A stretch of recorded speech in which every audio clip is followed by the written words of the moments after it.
নমস্কার বন্ধুরা, রুচির কিচেনে সবাইকে স্বাগত জানাই। আজকের রেসিপি কুমড়োর নিরামিষ।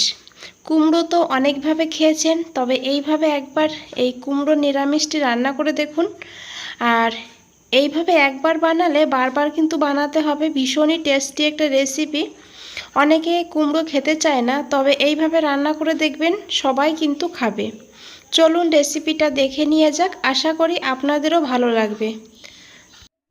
তো প্রথমেই দেখুন, এখানে আমি 350 গ্রাম কুমড়ো নিয়েছি। কুমড়োটাকে এইভাবে কেটে নিয়েছি, খোসাটাকে ছুলে নিয়ে তারপরে কুমড়োটাকে এইভাবে ডুমো ডুমো করে কেটেছি। তার সঙ্গে নিয়েছি একটা বড় সাইজের আলুটাকেও কিন্তু কুমড়োর মতন করেই দেখুন কেটে নিয়েছি। আলু আর কুমড়োটাকে খুব ভালো করে ধুয়ে নিয়েছি। এখানে এদিকে একটা কড়াই বসিয়ে দিয়েছি গ্যাসের চুলাতে, আর এই কড়াইয়ের মধ্যে দিয়ে দিয়েছি অল্প করে একটু বাদাম, অল্প করে একটু চীনা বাদাম নিয়েছি এখানে।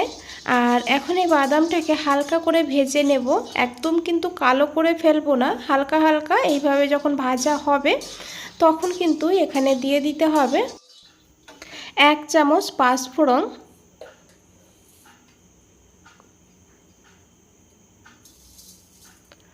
আর পাঁচফোড়নটাকে দিয়েও কিন্তু এখন খুব ভালো করে একটু ভেজে নেব। তবে খেয়াল রাখবেন গ্যাসের ফ্লেমটা কিন্তু একদম কমিয়ে রাখতে হবে, মিডিয়াম বা হাইতে রাখা যাবে না, না হলে এই মশলাটা পুড়ে যাবে, তখন কিন্তু খেতে একদম ভালো হবে না। তো দেখুন মশলাটা আমার ভাজা হয়ে গিয়েছে, এখন এগুলোকে তুলে নেব।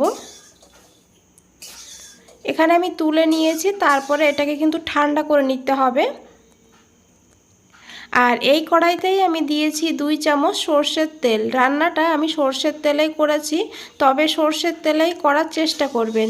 তেলটাকে ভালো করে গরম করে নিতে হবে।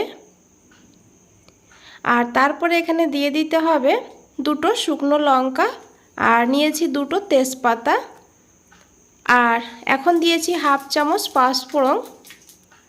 পাঁচফোড়নটাকে একটু ভেজে নিতে হবে। সুন্দর একটা মিষ্টি গন্ধ এখানে বেরিয়ে গেছে। এখন এখানে দিয়ে দিতে হবে 2 পিঞ্চ হিং, আর হিংটা দেওয়ার সঙ্গে সঙ্গে কিন্তু এখানে দিয়ে দিতে হবে কেটে রাখা আলুগুলো, না হলে হিংটা পুড়ে যেতে পারে, তাই হিংটা দেওয়ার সঙ্গে সঙ্গে কিন্তু আলুটাকে দিয়ে দিতে হবে। এখন আলুটাকে ভালো করে একটু ভেজে নেব। তো দেখুন বন্ধুরা, এইভাবে আলুটাকে ভেজে নিতে হবে। আলুর কালারটা দেখে বুঝতেই পেরেছেন অনেকটা কিন্তু চেঞ্জ হয়েছে। আর এখন এখানে দিয়ে দিতে হবে এই কেটে রাখা কুমড়োগুলো। রান্নাটা খুবই সহজ আর সিম্পল, তবে বন্ধুরা খেতে কিন্তু অসাধারণ হয়। এখন কুমড়োটাকেও কিন্তু ভালো করে ভেজে নেব, তবে এই সময় লবণ দেওয়া যাবে না, লবণ দিলে কুমড়োর থেকে জল ছেড়ে দেবে, তখন কিন্তু কুমড়োটা ভালো করে ভাজা যাবে না। তাই লবণ না দিয়েই প্রথমে এইভাবে 2 মিনিট ভেজে নিয়েছি, তারপরে গ্যাসের ফ্লেমটা কমিয়ে আরও 2 মিনিট ঢাকা দিয়ে রেখে দিয়েছি। তো দেখুন 2 মিনিট পর ঢাকনাটা সরিয়ে নিয়েছি, আর এখন খুব ভালো করে একবার মিশিয়ে নেব। তো আশা করি দেখে বুঝতেই পেরেছেন বন্ধুরা, কুমড়োটাও কিন্তু ভাজা ভাজা হয়ে গিয়েছে, কুমড়োর গায়েও কিন্তু দাগ হয়ে গিয়েছে ভাজার একটা। আর এখন এখানে দিয়ে দিয়েছি দেখুন একটা মিডিয়াম সাইজের টমেটোটাকে এইভাবে ডুমো ডুমো করে কেটে দিয়েছি, আর দিয়েছি এখন এখানে পরিমাণ মতন লবণ।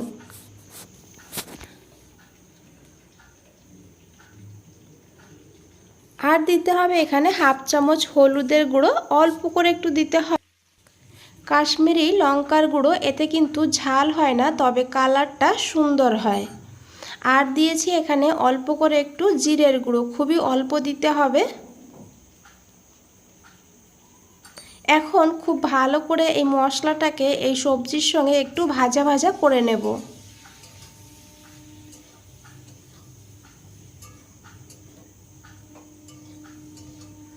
এইভাবে একটু সময় নিয়ে কষিয়ে কষিয়ে রান্নাটা করতে হবে। যে কোনো নিরামিষ রান্নায় কিন্তু বন্ধুরা একটু যদি এইভাবে সময় নিয়ে কষিয়ে কষিয়ে রান্না করা হয়, তাহলে কিন্তু তার স্বাদটাও অনেকটা বেড়ে যায়। তো দেখুন এখানে আমি 2টো কাঁচা লঙ্কা দিয়েছি ফাটিয়ে, কাঁচা লঙ্কাকে দিয়েও একটু ভাজা ভাজা করে নিয়েছি। ঢাকা দিয়ে লো ফ্লেমে 2 মিনিট রেখে দেব। এদিকে দেখুন যে চীনা বাদাম আর পাঁচফোড়নটাকে ভেজে রেখেছিলাম, সেটা কিন্তু ঠান্ডা হয়ে গিয়েছে। এখন একটা মিক্সচার গ্রাইন্ডার নিয়ে নিয়েছি, সঙ্গে নিয়েছি 1 চামচ সাদা বা হলুদ সর্ষে।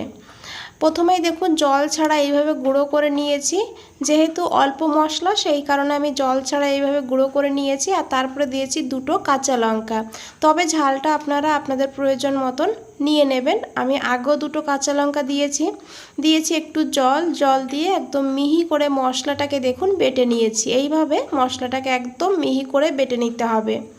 এদিকে বন্ধুরা 2 মিনিট হয়ে গিয়েছে, আমি ঢাকনাটা খুলে নিয়েছি। দেখুন সাইড থেকে তেল ছেড়ে দিয়েছে আর মশলাটাও কিন্তু ভাজা ভাজা হয়ে গিয়েছে। এখন একবার খুব ভালো করে মিশিয়ে নিতে হবে।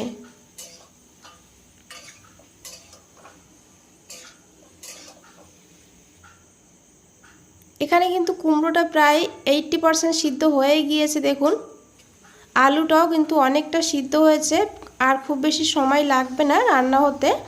এখন দিয়ে দিতে হবে পরিমাণ মতন গরম জল। জলটাকে দিয়ে খুব ভালো করে মিশিয়ে নেব।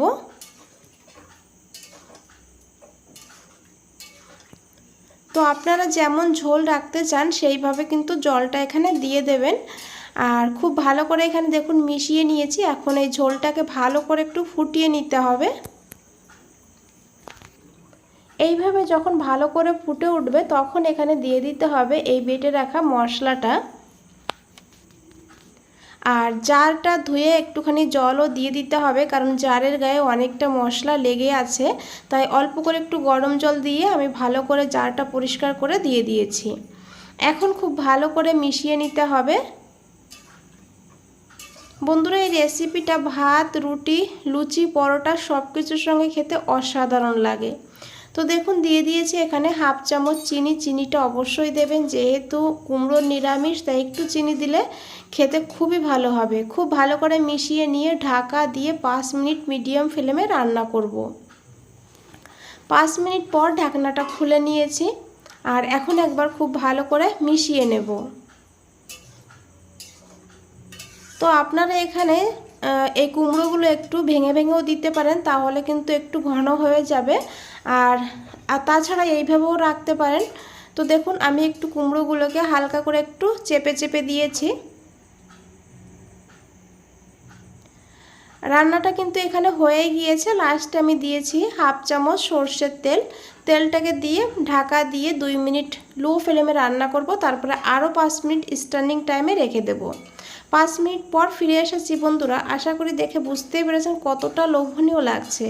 বন্ধুরা কুমড়ো তো অনেক নিরামিষ খেয়েছেন, অনেক রেসিপি খেয়েছেন, তবে এইভাবে একবার হলেও বানিয়ে দেখবেন আর তারপরে আমাকে কমেন্টে জানাবেন।